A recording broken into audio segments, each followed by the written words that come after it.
اعوذ باللہ من الشیطان الرجیم، بسم اللہ الرحمن الرحیم۔ پاکستان اپڈیٹس کے ساتھیوں السلام علیکم۔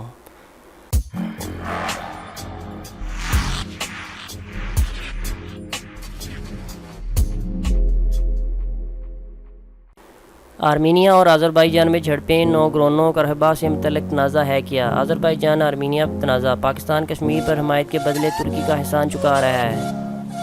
آذربائیجان اور آرمینیا تنازع، آرمینیا کا ترکی پر لڑاکا طیارہ مار گرانے کا الزام۔ آرمینیا نے الزام عائد کیا ہے کہ ترکی نے ملک کی فضائی حدود میں داخل ہو کر اس کا ایک طیارہ مار گرایا ہے۔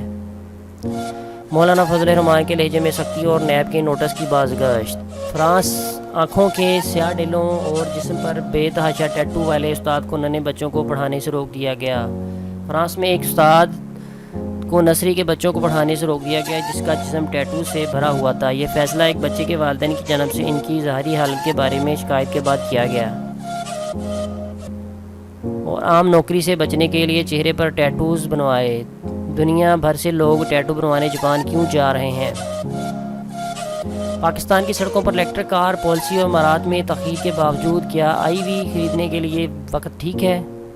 امریکی صدارتی انتخابات اس سال اتنا منفرد کیوں ہوگا؟ امریکہ میں اس سال ہونے والے صدارتی انتخابات تاریخ میں سب سے زیادہ منفرد ہوگا، ایسا کیوں ہے اور اس کی وجہ جاننے کے لیے ہمارے اس چینل کو دیکھیے۔ آذربائیجان اور آرمینیا تنازع ہے کیا پاکستان کشمیر پر حمایت کے بدلے میں ترکی کا احسان چکا رہا ہے؟ آرمینیا اور آذربائیجان کے درمیان ناگورنو کرباخ کے متنازع خطے میں جھڑپیں شروع ہوئی ہیں جس میں کم سے کم 23 افراد ہلاک ہو چکے ہیں، جبکہ آرمینیا نے کچھ علاقوں میں مارشل لا نافذ کرتے ہوئے اپنی فوج کو متحرک کر دیا ہے۔ ایمنسٹی انٹرنیشنل انڈین حکومت کی جانب سے ہراسانی، انسانی حقوق کی عالمی تنظیم اپنے دفاتر بند کرنے پر مجبور۔ انسانی حقوق کی عالمی تنظیم ایمنسٹی انٹرنیشنل نے اعلان کیا ہے کہ انہیں اپنے کام کی وجہ سے انڈیا کی حکومت کی جانب سے نشانہ بنایا جا رہا ہے اور اس وجہ سے انڈیا میں اپنے آپریشن بند کر رہے ہیں۔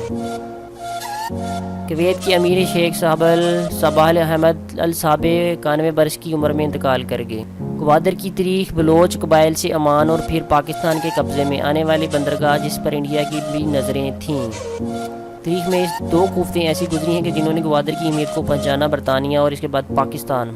ٹائم میگزین نے اپنے ستمبر 1998 کے شمارے میں انکشاف کیا تھا کہ پاکستان گوادر کے مقام پر ایک بڑا ایئرپورٹ اور بحری اڈہ تعمیر کرنے کا ارادہ رکھتا ہے۔ یہ پیشن گوئی کم و بیش نصف صدی بعد پوری ہونے کی نوبت آ رہی ہے۔ ایک پٹھان کا عہد اور کالے پانی میں انگریز وائسرے کا قتل۔